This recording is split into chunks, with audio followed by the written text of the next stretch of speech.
16 जनवरी और 17 जनवरी का दिन तुला राशि के लोगों के लिए कैसा होने वाला है। चलिए सबसे पहले इन दो दिनों की तिथि, नक्षत्र और योग के बारे में बात कर लेते हैं। 16 जनवरी शुक्रवार का दिन है। कृष्ण पक्ष चल रहा है और उसकी त्रयोदशी तिथि रहेगी।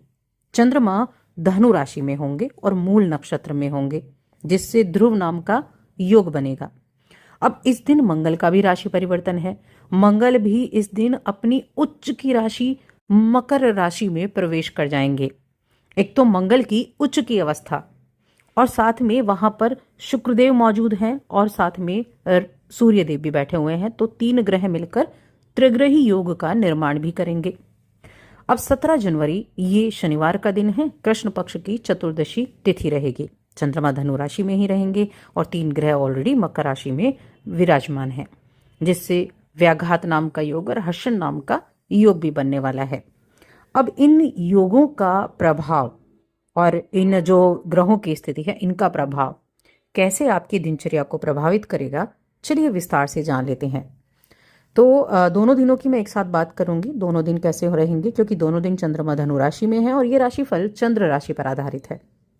देखिए, जो धनु राशि के चंद्रमा है, यानी आपके तीसरे भाव में चंद्रमा विराजमान है, नवम भाव पर चंद्रमा की दृष्टि जा रही है, तो ये जो स्थिति रहेगी, आप अपने अंदर की बात को सुन पाएंगे। यानी कि होता है ना, एक हमारा तो दिल ये कह रहा है कि हम इस काम को करें, तो आंतरिक मन की बात सुनकर आप कोई काम जब कर सकेंगे तो उसका अच्छा रिजल्ट आपको मिलेगा। तो आज अपने अंतर्मन की सुनने वाले हैं और जीवन में अच्छी चीजें इन दो दिनों में रहने वाली हैं। अगर आप अपनी चीजों को अपने तरीके से करने में सफलता हासिल कर लेते हैं तो यकीन मानिए आपको बहुत सेटिस्फेक्शन मिलने वाला है। क्रोध जो है ना, छोटी छोटी बातों पर आ रहा था, उस क्रोध को कम कर पाएंगे। देखिए, आवेश तो रहेगा आपके अंदर, इसमें कोई दो राय नहीं, क्योंकि ये जो तीसरा भाव है ना, ये बड़े एफर्ट का भाव है जहां चंद्रमा गए हैं। और धनु राशि अग्नि तत्व की राशि है जहां पर चंद्रमा का विराजमान हुआ है। तो कहीं ना कहीं मन में आक्रोश तो रहेगा, लेकिन उस आक्रोश को कैसे आप अपने हक में कर सकते हैं, ये आप पर डिपेंड करेगा। इसीलिए कामों को अपने तरीके से करें, अपने ऊपर विश्वास रखें, अपने मन की सुने कि आपका मन क्या कहता है। दूसरों के कहने में ना आकर अपने मन की बात को ज्यादातर सुने, मजबूत बने रहें और ऐसी गतिविधियों में शामिल हों जो आपको एक पॉजिटिव एहसास देकर जाती हैं, जो आपको आशावादी बनाती हैं। देखिए, जब आपके पास समय है और आप कुछ करने को भी आपके पास है, तो कहीं ना कहीं आप अपने आंतरिक अस्तित्व के संपर्क में आते हैं। आप कामों को करने का तरीका ढूंढते हैं और आपको ये भी पता होता है कि चीजें किस तरह से गलत हो रही हैं और कहाँ गलत हो रही हैं और आप उनको कैसे सही कर सकते हैं। तो हर एक चीज पर फोकस आपका रहेगा, बस थोड़ा सा आपको एफर्ट रहकर काम करना है। बाकी हेल्थ की अगर मैं बात करूं तो हेल्थ आपकी अच्छी रहेगी, दोनों ही दिन हेल्थ अच्छी है, एनर्जी काफ़ी अच्छी रहेगी, आप और बेहतर बन सकेंगे, अपनी हेल्थ को और बेहतर बना सकेंगे। आप अगर शादीशुदा हैं तो ये समय बस अपने बच्चों की हेल्थ का ध्यान रखने का ज़्यादा ज़रूरी है, क्योंकि आपकी संतान की हेल्थ कहीं ना कहीं थोड़ी बहुत प्रभावित होती हुई दिखाई दे सकती है। अब इस दिन देखिए, मैंने कहा एक ग्रह का और राशि परिवर्तन है। आपके दूसरे घर के स्वामी कौन है? आपके दूसरे घर के स्वामी होते हैं मंगल देव, जो उच्च की अवस्था में जाने वाले हैं और ये उच्च की अवस्था आपके चौथे घर में है। यकीन मानिए, ये इस दिन से जो समय की शुरुआत होगी ना, वो बड़ी जबरदस्त होने वाली है। 16 जनवरी से मंगल का उच्च राशि में, मकर राशि में बैठना, चौथे घर में बैठना प्रॉपर्टी से लाभ दिला देगा आपको। प्रॉपर्टी से लाभ तो दिलाएगा, रियल एस्टेट में काम करने वाले लोगों को लाभ दिलाएगा। कोई भूमि वगैरह खरीदना चाहते थे, अड़चने आ रही थी, वो दूर हो जाएंगी। बहुत अच्छे समय की ये शुरुआत हो रही है।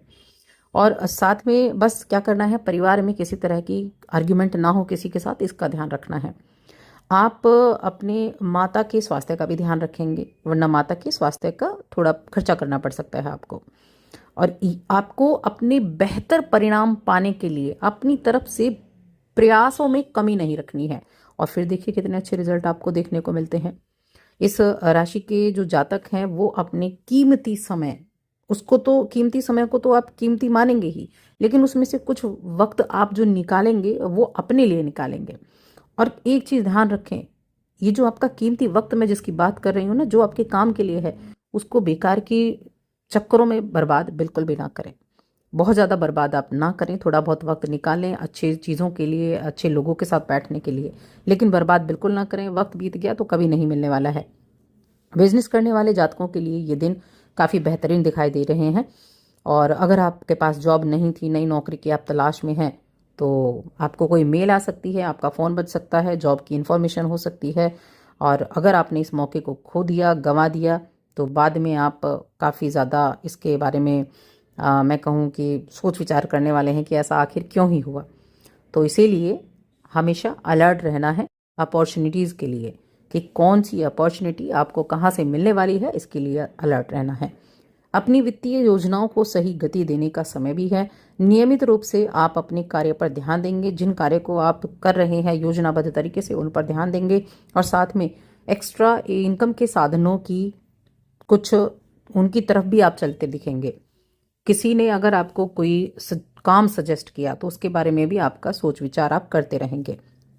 और देखिए, जब चीज़ें प्राप्त होती है ना, जब आप एक तो आपका जो पैसा है जिस जगह से आ रहा है, वो जॉब से आ रहा है, नौकरी से, आपका कहीं बिजनेस है उससे आ रहा है, लेकिन आपने जब एक्स्ट्रा कोई काम किया और वहाँ से पैसा आया तो उसकी आनंद की प्राप्ति अलग ही होती है, क्योंकि ये आपकी एक ऐसी एक्स्ट्रा मेहनत है जो आपके काम के साथ साथ आपको थोड़ा पैसा दे रही है। तो ऐसी चीज़ों के लिए ये आपके मनोबल को बढ़ाने का वक्त है, तो मनोबल आपका बढ़ेगा ही बढ़ेगा। अब देखिए, तीसरे भाव से चंद्रमा नवम भाव को देख रहे हैं, तो कुछ ना कुछ ट्रैवल का योग भी बना हुआ है। या तो माता के साथ ट्रैवल हो सकता है, भाई बहनों के साथ ट्रैवल हो सकता है, या किसी धार्मिक कार्यों की वजह से ट्रैवल आप कर सकते हैं। पिता के साथ अच्छा संबंध तो रहेगा, लेकिन पिता की हेल्थ का भी ध्यान रखें। पिता की हेल्थ का ध्यान रखेंगे, माता पिता दोनों की हेल्थ का ध्यान रखेंगे तो ज़्यादा अच्छा है। वहीं हम शिक्षा की बात करें तो शिक्षा के मामले में हायर एजुकेशन से जुड़े बच्चों के लिए ये समय उपयुक्त बना हुआ है, अच्छा बना हुआ है। और इस राशि की जो स्टूडेंट्स हैं वो मन लगाकर पढ़ाई करेंगे तो उनको अच्छे रिजल्ट भी मिल पाएंगे। अपने जो अपना जो टाइम है उसको सिक्योर करें। कैसे सिक्योर कर सकते हैं ये आपको भली भांति पता है। वैवाहिक जीवन अच्छा है, वैवाहिक जीवन जीवन साथी के साथ ठीक ठाक समय रहेगा। जो एक विश्वास की कमी कभी कभी बीच में हो जा रही थी ना, उस विश्वास की कमी को भी आप पूरा कर पाएंगे। और छोटे भाई बहनों के साथ भी आपके संबंध अच्छे बनते हुए दिखाई दे रहे हैं। तो कुल मिलाकर ये समय अच्छा है, दोनों ही दिन मुझे आपके लिए अच्छे दिख रहे हैं। प्रेम जीवन के मामले में ठीक ठाक है, मैं कहूँगी काफ़ी रोमांटिक भी है, ये समय काफ़ी उत्तम बना हुआ है। और जो मैंने मंगल के गोचर की बात की, तो मंगल का गोचर आपको निश्चित रूप से वाहन की प्राप्ति और मकान की प्राप्ति, भूमि की प्राप्ति, कुछ ऐसी चीज़ों से आपको लाभ जरूर दिलाकर जाने वाला है। आप जानते हैं उपाय इन 2 दिनों में क्या कर सकते हैं। तो उपाय के तौर पर जहां आपको कहीं आसपास मछलियां मिलें तो उनको आटे की गोलियां जरूर डालें, ये उपाय आप कर लें। और साथ ही चैनल को सब्सक्राइब कर